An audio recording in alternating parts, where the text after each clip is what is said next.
All right, my friends, it is 8/28 and back to school season right around the corner. And as families check off their to-do list for the new academic year, it's just as important to check in on your child's mental health and your own as well.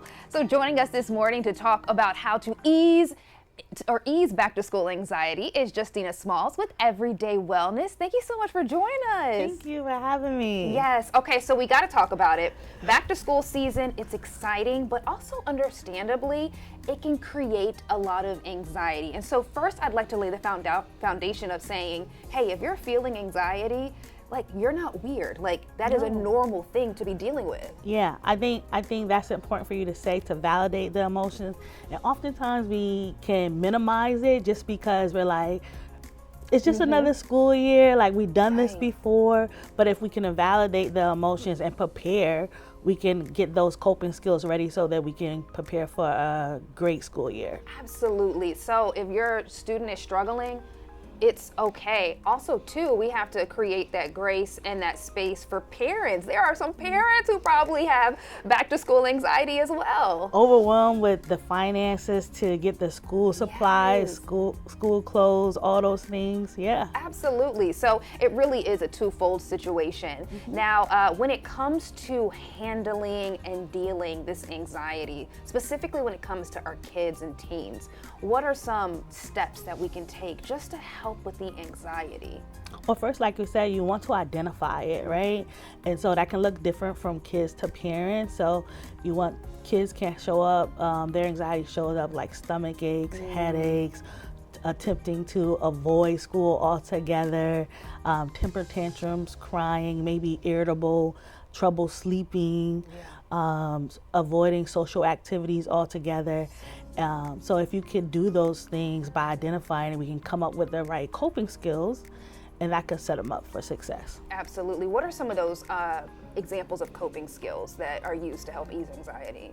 So one, we want to take some deep breath, slow in and out, in through our nose, out through our mouth, possibly journaling or drawing, some expressive art, movement, walking, stretching, doing even a little silly dance, right? Yeah.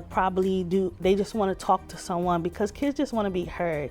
This allows them a sense of control and decreases anxiety. Oh, that's so Right? good. Yeah, absolutely. And I think too, what's so great is these are things that are very doable. I think sometimes people shy away from the conversation around anxiety or mental health in general because they feel like it's too big of a mountain to climb. But you have just shown that, like, these are steps that everyone can take. And so again, it's so good to talk to a counselor and they can walk you through it, even though it can feel very, very overwhelming. And then what about the parents? How should the parents, cope with their back to school anxiety that they have with their kids?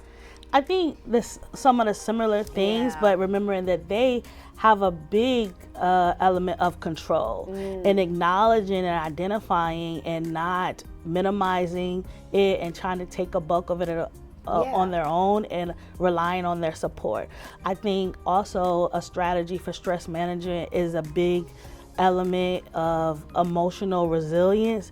Not saying that you're not going to come up against challenges, but you can recover and move forward, right? And that looks like taking mistakes and making it a learned opportunity, right?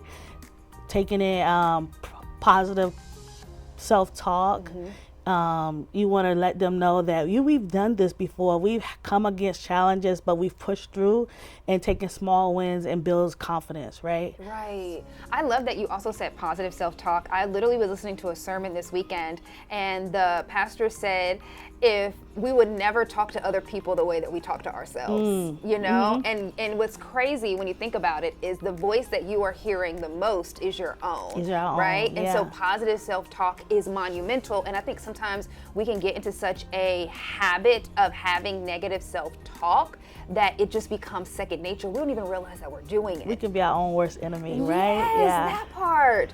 And so my next question would be, when should parents, if they're, their kids dealing with back to school anxiety and it feels just very overwhelming, when do you feel like they should come and seek out a therapist or a counselor? I think if it gets to be too hard, sometimes you can rely on a school counselor, but if you feel like you need that extra one-on-one, you know, saying that school counselors can have a lot going on with the multiple students in there, you could check in with your child, see if they would like to have a counselor too, and just bring them on in. I love that. And then one last thing I want to talk about is false guilt. So I think a lot of times parents, moms, dad, grandma, aunties, uncles, if a child needs to speak to a therapist or a counselor, then they look at themselves and say, well, what have I done wrong? And that's not necessarily the case, right? And so that mom guilt. That mom guilt, right? Yeah. And so we want to take a moment just to say, to take the weight of that mom guilt off, okay? And realize too that, you know, back to school is just stressful. And school is very different than how it was when we were in school, right? Like I can't imagine going to school with social media. I don't think I would have survived, okay? But thank you so much. And where can people learn more about Everyday Wellness? You can find us on Instagram or Facebook at Everyday Wellness _SC or everydaywellness_SC.com. And you can call our office at 803-888-6714. I love that. And you can talk to incredible licensed professional counselors like Justina. I appreciate you so much. Thank you for coming in.